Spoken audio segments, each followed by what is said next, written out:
हरिओम हरिओम। अरे छोटी बहू, कहाँ जा रही हो तुम? माँ जी, मेरे भाई की शादी की शॉपिंग करनी है ना, इसलिए मेरी मम्मी ने मुझे फोन करके बुलाया है। लेकिन बहू, कल ही तो तुम पूरे एक हफ्ते के बाद मायके से यहाँ आई हो और आज फिर से मायके जा रही हो। वो ऐसा है माँ जी कि आज ही तो मेरी छोटी बहन मायके आई है और वो तो बार बार दूसरे शहर से यहाँ नहीं आ सकती ना, इसलिए मेरी मम्मी ने आज ही खरीदारी करने का प्लान बना लिया है। वो सब तो ठीक है बहू, लेकिन ससुराल के प्रति भी तो तुम्हारी कुछ जिम्मेदारियां हैं ना। और तुम तो जानती ही हो मैं गठिया की मरीज हूँ, घुटने पूरी तरह से जवाब दे चुके हैं मेरे। बड़ी मुश्किल से तो मैं चल फिर पाती हूँ, ऐसे में घर के काम तो मैं नहीं कर सकती ना। अरे माँ जी, तो आपको काम करने की क्या जरूरत है, दीदी है ना, वो कर लेगी रसोई का काम। क्यों, मैं इस घर की नौकरानी हूँ क्या जो दिन भर इस घर का काम ही करते रहूँ और तुम जब चाहे अपना बैग उठाकर मायके चलती बनो? देखो, चुपचाप अपना बैग कमरे में रखो और मेरे साथ घर के काम काज करो, समझी ना?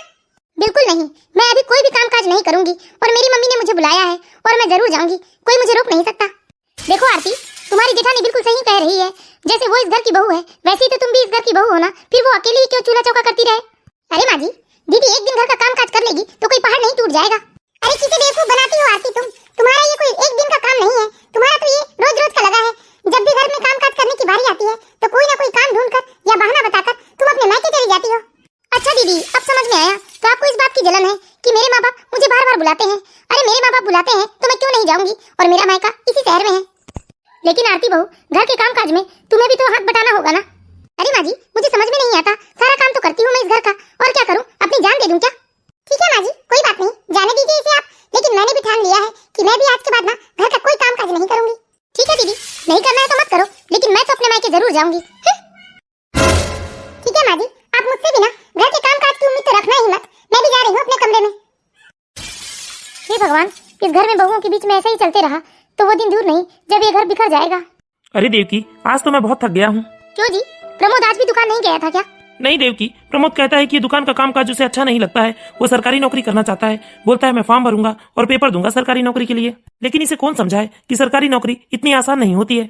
और निखिल भी तो अकेले दुकानदारी नहीं संभाल सकता है ना देवकी, निखिल को भी तो अपने भाई प्रमोद की मदद की जरूरत है दुकान में, लेकिन वो सुनता नहीं है। हे भगवान, उधर मेरा छोटा बेटा प्रमोद है जो दुकान पे काम ना करने की जिद ठान कर बैठा है, और इधर उसकी पत्नी है जो घर के कामकाज करना नहीं चाहती है। अच्छा देवकी, बहुत जोरों की भूख लगी है, बहू से कहकर खाना लगवा दो।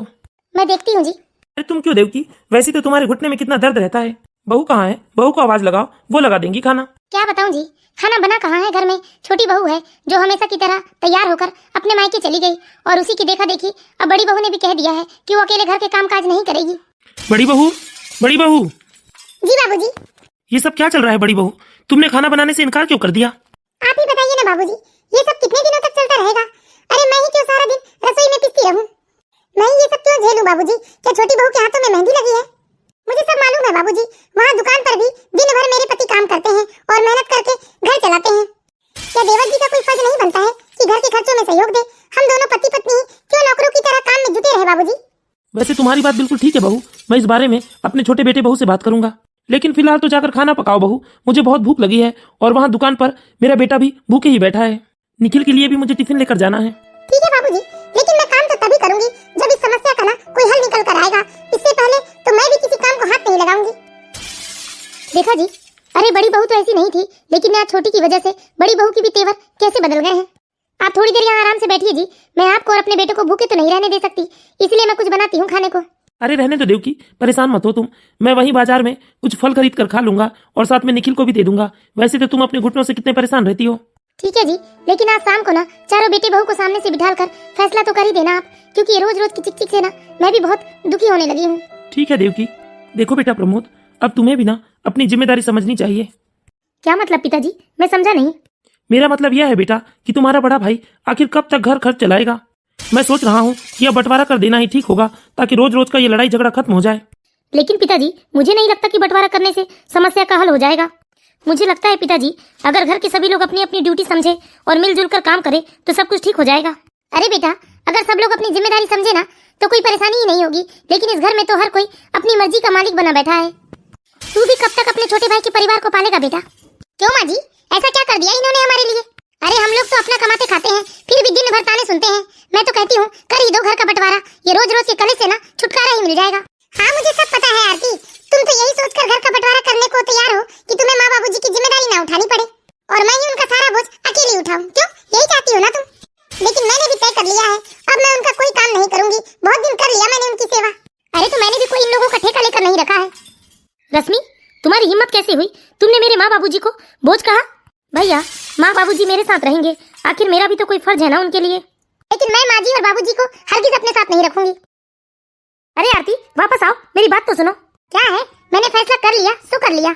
ऐसा मत बोलो आरती, वो मेरे माँ बाबूजी हैं, उन्होंने मुझे जन्म दिया है, तो अब क्या बुढ़ापे में मैं उन्हें छोड़ दूं? देखिए वो सब ना मैं कुछ नहीं जानती हूँ, मैं तो सिर्फ तुम्हारे साथ रह सकती हूँ। बाकी इस घर में कोई रहे या ना रहे, कोई मरे या जिए, मुझे ना किसी से कोई मतलब नहीं है। आरती, अब तुम हद पार कर रही हो, और सुन लो, मुझे इस बारे में ना अब कोई बात नहीं करनी है। हाँ तो ठीक है, लेकिन मैंने भी फैसला कर लिया है कि मैं तुम्हारे माँ बाबूजी को अपने साथ तो हरगिज नहीं रखूंगी। बदतमीज। आज तुमने मुझे अपने माँ बाबूजी के लिए थप्पड़ मारा, अब तो मैं तुम्हें देख लूंगी। हाँ देख लेना, जो बनता है कर लेना, लेकिन ना मैं इस तरह अपने माँ बाबूजी का अपमान तो बिल्कुल बर्दाश्त नहीं करूंगा। अरे बेटा, ये क्या किया तुमने? अब क्या बोल रहे हो आप? सारी समस्या की जड़ तो आप ही लोग हो। मैं जा रही हूँ और अब आप लोगों को देख लूंगी मैं। छोटी बहू आरती बहुत ही गुस्से में थी और गुस्से से वो तुरंत अपने मायके चली जाती है। अरे प्रमोद भाई, हाथ नहीं उठाना था तुम्हें, और क्या करता भैया? देखा नहीं आपने आरती को? अपनी सारी यादें पार कर दी थी उसने। अरे ना बेटा, फिर भी हाथ नहीं उठाना चाहिए था तुम्हें। एक काम करो, सुबह तुम चले जाना और आरती को मनाकर माफी मांगकर यहाँ ले आना। अरे आरती की माँ, जल्दी बाहर आओ, देखो तो आरती आई है। हे भगवान, इस वक्त आरती आई है। सब कुछ ठीक तो होगा ना इसके ससुराल में? अभी आई जी। अरे आरती बेटा, इस वक्त तुम यहाँ, कोई समस्या तो नहीं हो गई ना तुम्हारे ससुराल में? मम्मी पापा, ये कैसे घर में आप लोगों ने मेरी शादी करवाई है? दिन भर उस घर में मैं काम कर करके अपनी हड्डियां गलाती हूँ, फिर भी वो लोग मुझे ताने देने का एक मौका नहीं छोड़ते हैं। और तो और मम्मी, आपके दामाद जी कहते हैं मुझे कि अगर इस घर में रहना है तो तुम्हें इस घर का सारा काम करना पड़ेगा और मेरे माता पिता की भी सेवा करनी होगी। क्या उन लोगों ने मेरी बेटी को नौकरानी बनाकर रख दिया है? अब आप ही बताइए ना मम्मी, क्या मैं दिन भर घर के काम करूं या अपने सास ससुर के पैर दबाते रहूं? और जब मैंने मम्मी घर के काम काज करने से मना कर दिया तो आपके दामाद जी ने मेरे साथ मारपीट की मम्मी, और मुझे धक्के मारकर घर से बाहर निकाल दिया। क्या उन लोगों की इतनी हिम्मत? अरे बेटा आरती, उन लोगों की इतनी हिम्मत ना तुमने ही बढ़ाई है, जो हमेशा उनके जुर्म सहन करती गई। तुम कभी ऊंची आवाज में उनसे बात तक नहीं किया। लेकिन माँ, मैं सहन नहीं करती तो और क्या करती? मैं तो बस यही सोचती रही कि किसी तरह बस मेरा घर बसा रहे। लेकिन सब कुछ उजड़ गया मम्मी। शादी से पहले उन्हीं लोगों ने कहा था कि हम अपनी बहू को बेटी की तरह रखेंगे, और आज वही लोग मारपीट पर उतर आए। लेकिन बेटी तू चिंता मत करना, बहुत दुख तकलीफ झेल ली तूने, अब तू ना अपने माँ बाप के घर पर ही रहेगी। उन लोगों को ना हम देख लेंगे, अरे ऐसा मजा चखाएंगे ना कि जिंदगी भर याद रखेंगे। जा बेटा, जा हाथ मुंह धो ले, मैं अभी तेरे लिए खाना लगाती हूँ। अरे भाई, तुम्हें अपनी पत्नी को ना चाटा नहीं मारना था।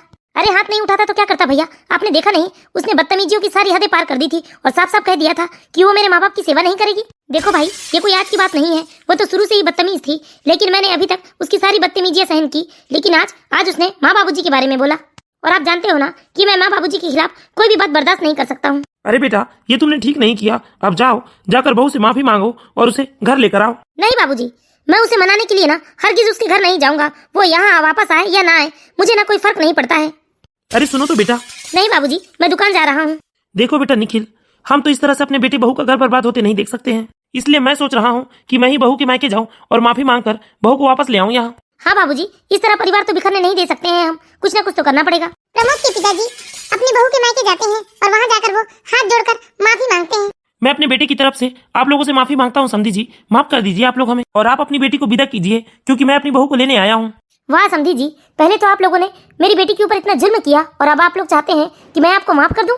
हरगिज माफ नहीं करेंगे हम लोग तुम्हें। इसलिए ना समधी जी, चुपचाप मेरी बात मानिए और जिस रास्ते आए हैं ना उसी रास्ते लौट जाइए। ऐसा मत कहिए समधी जी, हमारी बहू को ना भेज दीजिए, वरना बिरादरी में हमारी क्या इज्जत रह जाएगी। इस बारे में आप लोगों ने तब नहीं सोचा समझी जी, जब आपके बेटे ने मेरी बेटी के साथ मारपीट किया।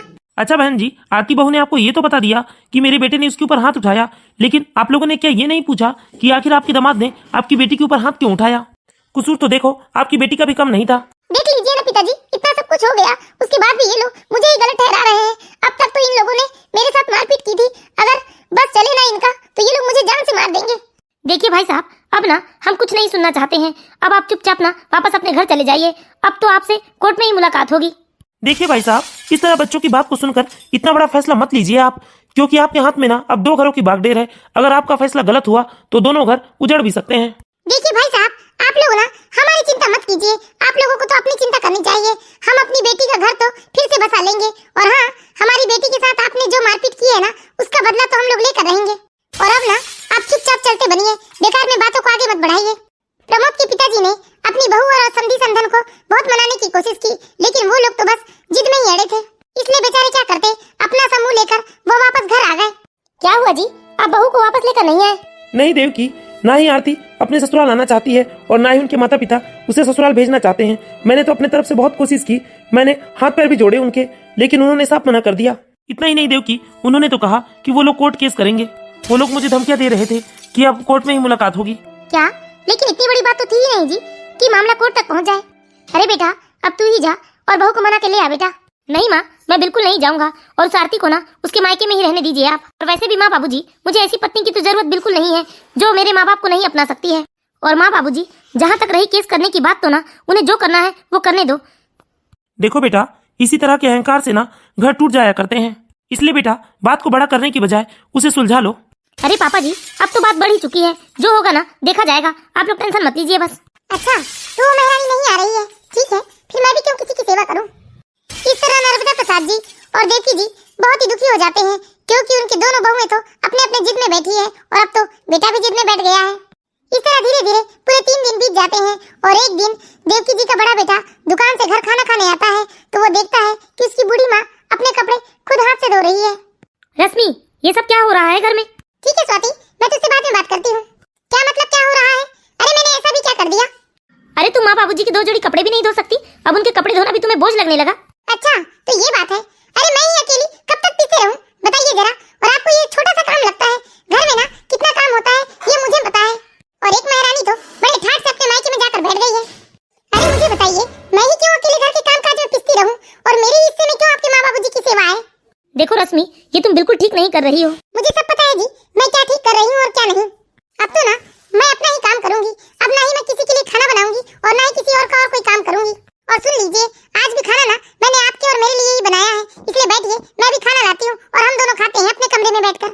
अरे खाना तो मैं तभी खाऊंगा जब तुम मेरे साथ मेरे माँ बाबूजी को भी खाना परसोगी। अगर ऐसी बात है तो मेरी भी जिद है, अब तो मैं उनके लिए खाना बनाऊंगी ही नहीं। ठीक है, भूखे बैठे रहिए। अरे तो तुमसे खाना मांगा भी किसने था? देख लीजिए, यदि आपका भी यही रवैया रहा ना तो मैं भी छोटी बहू की तरह अपने मायके जाकर बैठ जाऊंगी। अरे तो जाओ ना, तुम्हें रोका किसने है? अच्छा, मतलब तुम्हें मेरी जरूरत नहीं है? ठीक है, मेरी जरूरत नहीं है तो मैं आज ही अपने मायके चली जाऊंगी। हाँ जाओ, और जब तक मन न करे ना तब तक बिल्कुल मत आना। मैं सच में चली जाऊंगी। हाँ चली जाओ, इस घर के दरवाजे खुले हैं तुम्हारे लिए। पति की ये बात सुनकर बड़ी बहू रश्मि बहुत ही आग बबूला हो जाती है और वो ना चाहते हुए भी गुस्से से अपने मायके चली जाती है। लेकिन जब मायके में उसके माँ बाप उसे इस तरह अचानक आता हुआ देखते हैं तो उससे सवाल करते हैं। अरे रश्मि बेटा, सब कुछ ठीक तो है? तुम कैसे अचानक आई हो? क्या बताऊं पापा, मेरे सास ससुर ने तो मेरा जीना हराम कर दिया है और एक ही आपके दामाद जी हैं जो सीधे में मुझसे बात तक नहीं करते। एक वो मेरी देवरानी है जो ठाठ से अपने मायके में जाकर बैठ गई है और मेरे ससुराल वालों ने ससुराल की सारी जिम्मेदारी मेरे मत्थे मर दी है। और आपके दामाद चाहते हैं कि मैं अकेले उनके माँ बाप की सेवा करूं। अब आप ही बताइए ना पापा, मैं क्यों अकेले उनके माँ बाप की सेवा करूं? मैं कोई अकेली बहू तो हूं नहीं। इसलिए पापा मैं कहाँ जाती, मैंने ठान लिया है कि यदि मैं उस घर में रहूंगी ना तो मैं अपने सास ससुर की नौकरानी बनकर तो बिल्कुल नहीं रहूंगी। और पापा, यही बात मैंने आपके दामाद जी से कही तो उन्होंने मुझे घर से निकल जाने की धमकी दे डाली, इसलिए मैं गुस्से से आ गई। ये तो बहुत ही गलत बात है रश्मि, सास ससुर की सेवा से बचने के लिए तुम अपने मायके आकर बैठना चाहती हो। अरे बेटा, हमने तो तुझे ऐसे संस्कार नहीं दिए थे। लेकिन आप ही बताइए ना माँ, क्या सास ससुर मेरे अकेले के हैं, देवरानी के नहीं? फिर मैं अकेले उनका बोझ क्यों उठाऊं माँ? रश्मि, तुम्हारी सोच बहुत गलत है बेटा। घर के बड़े बुजुर्ग ना बोझ नहीं होते हैं, सास ससुर की सेवा तो किस्मत वालों को मिलती है। इस तरह रश्मि के माता पिता रश्मि को समझा बुझाकर उसे उसकी गलती का एहसास दिलाकर वापस उसके ससुराल छोड़ने आ जाते हैं। हमारे हंसते खेलते परिवार को किसकी नजर लग गई देवकी? अरे छोटी बहू का तो व्यवहार शुरू से ही रूखा था, लेकिन बड़ी बहू से मुझे ऐसी उम्मीद नहीं थी देवकी। हम सोचा करते थे कि हमारे घर में 2-2 बहुएं होंगी और वो दोनों हंसी खुशी घर की सारी बागडोर संभाल लेंगे और हमारा बुढ़ापा कितना सुखमय होगा, लेकिन सब कुछ उल्टा हो गया देवकी। हाँ जी, किसे पता था कि बुढ़ापे में हमें ये दिन भी देखने पड़ेंगे। कौन आया है, मैं देखता हूँ। देखिए, मैं अपनी बेटी की तरफ से आप लोगों से माफी मांगता हूँ। जैसे ही हमें पता चला कि हमारी बेटी रश्मि अपने ससुराल वालों से झगड़ा करके अपने मायके आई है तो मैं उसे उल्टे पांव समझा बुझाकर यहाँ वापस ले आया। मुझे माफ कर दीजिए कि मेरी बेटी ने आपको परेशान किया है। अरे नहीं भाई साहब, बच्चों की गलती के लिए आप क्यों माफी मांगते हो? हमारी बेटी घर वापस आ गई, हमारे लिए इतना ही बहुत है। माँ बाबूजी, मुझे माफ कर दीजिए, मैंने आप लोगों को बहुत परेशान किया है और आप भी मुझे माफ कर दीजिए जी। आज के बाद आप जैसा कहेंगे मैं वैसा करूंगी और आपके माँ बाबूजी की सेवा मैं अपने माता पिता की तरह करूंगी। मैं तुमसे एक ही सवाल करना चाहता हूँ रश्मि, क्या हमारा रिश्ता इतना कमजोर था कि एक मुसीबत आते ही तुम अपना बैग उठाकर अपने मायके चली गई? सच कहूँ, मैंने तो सिर्फ मायके जाने का नाटक किया था, आपको डराया था। मुझे नहीं मालूम था कि आप सच में मुझे जाने के लिए कह देंगे, लेकिन जो होता है वो अच्छे के लिए होता है। अगर मैं अपने मायके नहीं गई होती तो आज मुझे मेरी गलती का एहसास नहीं हुआ होता और मैं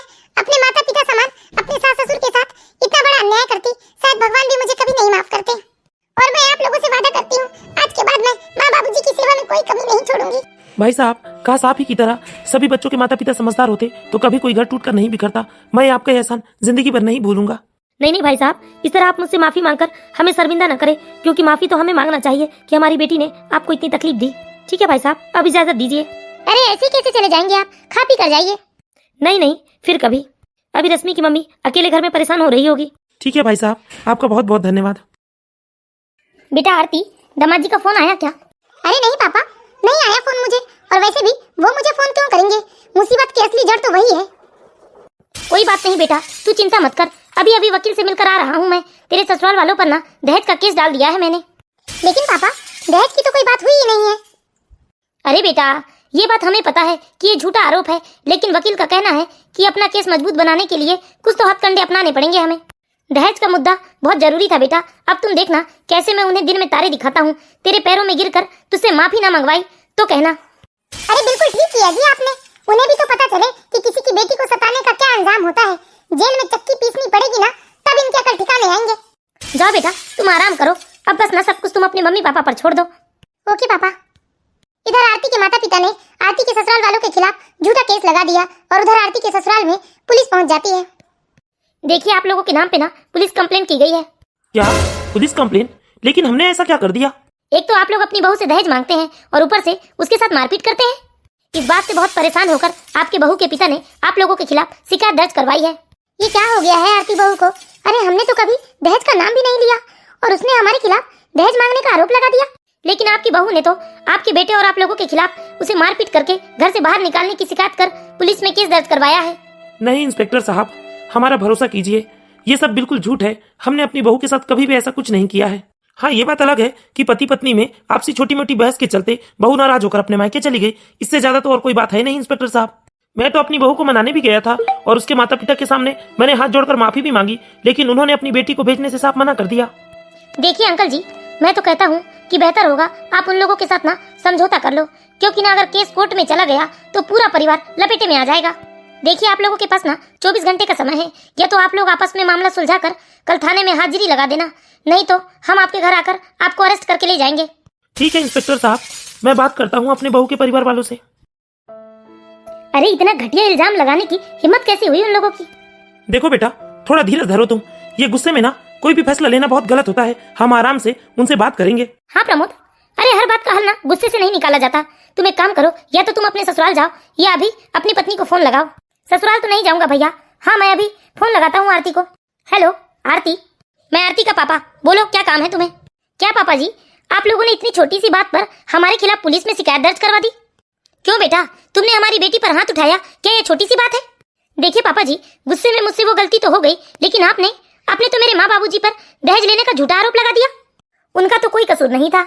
देखो प्रमोद, मैं तुमसे फिलहाल तो कोई बात नहीं करना चाहता हूँ। अब तो तुमसे कोर्ट में ही मुलाकात होगी। अगर ऐसी बात है तो फिर जाने दो मामला कोर्ट में। झूठे आरोपों के बल पर ना कोई केस नहीं जीत सकता है। भैया, वो लोग तो बात करने को तैयार ही नहीं है। ठीक है भाई, तुम ज्यादा परेशान मत हो, मैं एक अच्छे वकील को जानता हूँ। दोनों भाई वकील से मिलने चले गए और उन्हें वकील भी मिल गया। अब तो कोर्ट की कार्यवाही भी चलने लगी थी। घर के सभी लोग हर पल इसी चिंता में रहते थे कि आखिरी इन सब का नतीजा क्या निकलेगा। देखते ही देखते कई महीने बीत गए। सुनिए जी। क्या हुआ रश्मि? ये केस कब खत्म होगा जी? धीरे धीरे 8 महीने बीत गए। घर में कोई भी ना ही पेट भर खाना खाता है और ना ही कोई भी चैन की नींद सो पा रहा है। बस एक और दिन रश्मि, कल इस केस की आखिरी पेशी है। आप चिंता मत कीजिए जी, ये केस तो हम ही जीतेंगे, क्योंकि सच को छुपाया जा सकता है जी, मिटाया नहीं जा सकता। और देवरानी के साथ तो हमारे घर में कभी भी कोई अत्याचार हुआ नहीं है। हाँ रश्मि, मुझे भी ऐसा ही लगता है कि ऊपर वाले कभी हमारे साथ नाइंसाफी नहीं करेंगे, क्योंकि हमने आज तक कभी किसी का बुरा नहीं चाहा है। आप तो खाना खा लीजिए जी, खाना खा के आराम कीजिए। और ये क्या पूरे टाइम बस लिखा पढ़ी करते रहते हैं आप? ठीक है रश्मि, तुमने खाना खाया? नहीं जी, माँ जी और बाबूजी को मैंने बड़ी मुश्किल से खाना खिलाया है, लेकिन मैं आपका वेट कर रही थी। रश्मि, प्रमोद ने खाना खाया या नहीं? हाँ जी, मैंने देवर जी को खाना खाने के लिए बहुत मनाया, तब जाकर उन्होंने बस 2 रोटी खाई है। बहू, जाओ तुम आराम कर लो, कब से यहीं टहल रही हो? नहीं माँ जी, आज आखिरी पेशी है ना, मैं तो बस इन लोगों का इंतजार कर रही हूँ। मुझे बहुत ही फिक्र हो रही है कि आखिर क्या आएगा रिजल्ट। फिक्र तो मुझे भी बहुत है बहू, लेकिन मुझे अपने मुरली वाले पर पूरा भरोसा है कि वो कभी हमारे साथ अन्याय नहीं होने देंगे। माँ, हम लोग केस जीत गए माँ। और एक नहीं, आज तो 2 खुशखबरी है। मेरे भाई प्रमोद की सरकारी नौकरी लग गई है। भगवान के घर देर है बेटा, अंधेर नहीं। मुझे मालूम था कि भगवान कभी हमारे साथ अन्याय नहीं होने दे सकते। मैं अभी सबका मुंह मीठा करवाती हूँ। बहुत दिन देवकी जी के यहाँ सभी लोग बहुत ही खुश थे। उधर केस आ जाने के कारण आरती के मायके में जैसे मातम सा छाया हुआ था। इधर केस लड़ते लड़ते 1 साल हो चुके थे और इन्हीं 1 साल के दौरान आरती के भाई की शादी भी हो चुकी थी। अब तो आरती अपनी भाभी को खटकने लगी थी। अरे भाग्यवान, इन वकीलों के चक्कर में तो हमारा बड़ा नुकसान हो गया और उधर उन लोगों के तो भाग खुल गए। अब तो प्रमोद को सरकारी नौकरी लग गई है। क्या सरकारी नौकरी लग गई है प्रमोद को? कहाँ हम सोचते थे कि उन्हें जेल की हवा खिलवाएंगे और कहाँ वो सब कुछ हम पर ही उल्टा पड़ गया। खैर, जो होना था सो हो गया जी। लेकिन अब हमें अपनी आरती के लिए कोई रिश्ता तो तलाशना पड़ेगा। हम ऐसे उसे कब तक घर में बिठा कर रख सकते हैं? अब तो बहू की भी आंखों में आरती खटकने लगी है। कोई अच्छा सा लड़का देखकर अब हम अपनी आरती की शादी कर देंगे। मम्मी, आप ये क्या कह रही हैं? क्या जरूरत है कहीं रिश्ता देखने की? अगर वह भी लोग ऐसे ही निकले तो मुझे नहीं करवानी है दोबारा शादी। अरे बेटा, कब तक हम तुम्हें घर बिठा कर रखेंगे? शादी तो तुम्हें करनी ही होगी। नहीं तो बेटा, आस पड़ोस और रिश्तेदारी के लोग ना बातें बनाने लगते हैं। हाँ बेटा, तुम्हारी माँ बिल्कुल ठीक कह रही है। लोग तरह तरह की बातें बनाते हैं। अच्छा पापा, अब जाकर आपको रिश्तेदारों का ख्याल आ रहा है? जब मैं अपना ससुराल छोड़कर यहाँ आई थी तब आपने मुझसे क्या कहा था? बेटी, ये तुम्हारा ही घर है, तुम आराम से रहो, चिंता करने की कोई जरूरत नहीं है, अभी तुम्हारे माँ पापा हैं। लेकिन अब क्या हुआ पापा? बेटा, हमने कब कहा कि ये घर तुम्हारा नहीं है? लेकिन हमें भी तो समझने की कोशिश करो। हाँ माँ, मैं सब समझती हूँ। आपकी बहू के आ जाने के बाद ना मैं अब आपको बोझ लगने लगी हूँ। ऐसी बात नहीं है बेटा आरती, लेकिन शादी तो तुम्हें करनी पड़ेगी। ठीक है मम्मी, लेकिन शादी तो मैं दूसरी जगह नहीं करूंगी। बस मेरे सामने एक ही रास्ता है, या तो आप लोग मेरे ससुराल वालों से जाकर बात करिए या फिर चुपचाप मुझे यहीं रहने दीजिए। यदि आप लोग मेरे ससुराल वालों से माफी मांगोगे तो हो सकता है कोई बात बन जाए। अच्छा आरती, जब तेरे ससुराल वाले तुझे यहाँ लेने आए थे तब तो तूने जाने से साफ इनकार कर दिया था। तेरे ससुर तो हमारे सामने हाथ भी जोड़ रहे थे, लेकिन हमने भी तुम्हारी बातों में आकर उन्हें इतनी खरी खोटी सुना दी, घर से बेइज्जत करके निकाल दिया था। और अब जाकर हम उनसे माफी मांगे? देखिए पापा, जो गलती हो गई है सो हो गई है, लेकिन अपनी बेटी के लिए आप वहाँ जाकर माफी तो मांग ही सकते हैं ना। बात तो ठीक है जी, यदि हमारे झुक जाने से हमारी बेटी का घर बस जाता है तो इससे अच्छी बात और क्या हो सकती है? और वैसे भी जी, इतनी कोई बड़ी बात तो थी नहीं। अरे दामाद जी ने तो बस इतना कहा था कि बहू होने के नाते तुम्हें अपने सास ससुर की सेवा करनी पड़ेगी। सच कहूं पापा, उन लोगों की कोई गलती नहीं थी। बस एक बार मेरा घर टूटने से बचा लीजिए पापा। मैं आप लोगों को कभी शिकायत का मौका नहीं दूंगी, अपनी सास ससुर की खूब सेवा करूंगी। अरे हमारी बेटी ने तो बचपना दिखा ही दिया था, उसकी बातों में आकर हम भी मूर्खता कर बैठे। जब उसके ससुर लेने आए थे तो उसी समय इसे भेज दिया होता तो आज बात इतनी आगे नहीं बढ़ती। आरती और उसके माता पिता दूसरे दिन देवकी जी के घर पहुंच जाते हैं। सुनिए पिताजी, आरती और आरती के मम्मी पापा आए हैं बाहर। दरवाजा बंद कर दो भाभी, उन्हें अंदर बुलाने की कोई जरूरत नहीं है। अरे बेटा, तुम ये क्या बोल रहे हो? बहू, उन्हें सामान अंदर आने के लिए कहो। जी पिताजी, पिताजी मुझे माफ कर दीजिए। लेकिन बेटी, तुम्हारी क्या गलती है? गलती तो सारी हमारी है, क्योंकि हमने आए दिन तुम्हारे साथ मारपीट किया है। तुमसे दहेज मांगते थे हम, और हाँ, हमने तुम्हें धक्के मार के घर से बाहर निकाल दिया। यही लिखवाया था ना तुमने रिपोर्ट में? देखिए समधी जी, ऐसी बात कहकर हमें शर्मिंदा मत कीजिए। गलती तो हमसे हुई है, बहुत बड़ी गलती हुई है। देखिए, मैं आप लोगों से विनती करती हूँ, आप लोग ना चुपचाप यहाँ से चले जाइए। वैसे हमने आप लोगों के कारण ना बहुत परेशानी उठाई है। ना जाने कितनी रात हम जागते हुए बिता दिए हैं। कोर्ट के केस के कारण हमारी बेइज्जती हुई सो अलग। और मैं आप लोगों को ना अब खूब अच्छे तरीके से समझने लगी हूँ। आप लोगों को मेरे बेटे की सरकारी नौकरी की खबर लग गई ना, इसलिए आप लोग आए हो यहाँ माफी मांगने और ये मगरमच्छ के झूठे आंसू बहा रहे हो। अरे हमारे साथ इतना कुछ करने के बाद भी आप लोगों की हिम्मत कैसी हुई जो आप लोग यहाँ आ गए? देखो बेटा, मैं जानता हूँ तुम्हारा गुस्सा ना जायज है, लेकिन हो सके तो हमें माफ कर दो। देखिए भाई साहब, आपकी बेटी ने जो कुछ भी किया नादानी बस किया, लेकिन उसका साथ देकर आप दोनों ने उसकी बसी बुसाई गृहस्थी में आग लगा दिया। अगर बच्चे कभी कोई गलती करते हैं ना तो माँ बाप को उन्हें समझाना चाहिए, उनका साथ देकर उन्हें और बड़ी गलती करने के लिए उकसाना नहीं चाहिए। खैर, अब तो हम लोगों के रिश्तों में ऐसी गांठ पड़ चुकी है जिसे खोलना संभव नहीं है, और वैसे भी हमने अपने बेटे प्रमोद के लिए कहीं और रिश्ता देख लिया है। इसलिए भाई साहब, बेहतर होगा कि आप लोग हमें माफ कीजिए और यहाँ से चले जाइए। पिताजी, माँ जी, मुझे माफ कर दीजिए और मुझे सिर्फ एक मौका दे दीजिए, एक आखिरी मौका दे दीजिए। मैं आप लोगों को कभी शिकायत का मौका नहीं दूंगी। क्यों भूल गई क्या आरती? तलाक के कागजात तो तुम्ही ने भिजवाए थे ना, तो फिर अब यहाँ क्या लेने आई हो? मैं कहता हूँ कि अभी के अभी निकल जाओ यहाँ से, नहीं तो अच्छा नहीं होगा। ठीक है बेटा, गलती की है हमने तो भुगतान भी तो हमें ही करना होगा। हम चलते हैं, हो सके तो माफ कीजिएगा हमें। चलो बेटा आरती। नहीं पापा, मैं नहीं जाऊंगी। पिताजी, माँ जी, मुझे एक बार माफ कर दीजिए, एक बार माफ कर दीजिए प्रमोद जी। चलो बेटा आरती। रुक जाइए भाई साहब। देखो देवकी, हमने तो अभी प्रमोद के रिश्ते के लिए सिर्फ हाँ ही कही है। अगर हमने अभी उन लोगों को मना किया तो ज्यादा से ज्यादा थोड़ी बहुत बदनामी हो जाएगी, लेकिन आज बहू की गलतियों के लिए उसे माफी ना देकर अगर आज हम इन दोनों के रिश्ते को हमेशा के लिए खत्म कर देंगे तो हमसे बहुत बड़ा पाप हो जाएगा। लेकिन जी, ये तो हमारे बेटे प्रमोद का फैसला है। हम अपना फैसला अपने बेटे पर नहीं थोप सकते हैं। प्रमोद जी, सिर्फ मुझे एक मौका दे दीजिए, मैं आपको कभी शिकायत का मौका नहीं दूंगी। बताओ बेटा, तुम क्या चाहते हो? सच कहूँ माँ, मैं आरती से कभी अलग होना ही नहीं चाहता था, लेकिन आरती ने आप लोगों के साथ जैसा व्यवहार किया माँ, वो मैं बर्दाश्त नहीं कर पाया था। लेकिन माँ, पिताजी, मुझे खुशी है कि आज आरती को अपनी गलती का एहसास हो गया है। हाँ, मुझे भी लगता है कि आरती को एक मौका तो देना चाहिए। पूर्व में हुई गलतियों को दोनों परिवारों ने समय रहते सुधार लिया। तो देख लिया दोस्तों, आज आपने एक तरफ बड़ी बहू रश्मि के माता पिता थे जो अपनी बेटी की गलती को बढ़ावा न देकर समय रहते उसे उसकी गलती का एहसास दिलाकर उसे फिर से उसके ससुराल छोड़ गए, जिससे वो अपनी गलती को समझकर अपने परिवार के साथ सामंजस्य बिठाकर चलने लगी थी। वहीं दूसरी तरफ आरती के माता पिता तो रश्मि के माता पिता के एकदम विपरीत थे, जिसका परिणाम आज आप लोगों ने देख ही लिया। मैं आशा करती हूँ दोस्तों, आप लोगों को हमारी ये कहानी जरूर पसंद आई होगी। यदि कहानी अच्छी लगी हो तो इस वीडियो को लाइक करें और इसी तरह की मोरल स्टोरीज देखते रहने के लिए हमारे चैनल बालाघाट की बेटी को सब्सक्राइब करें।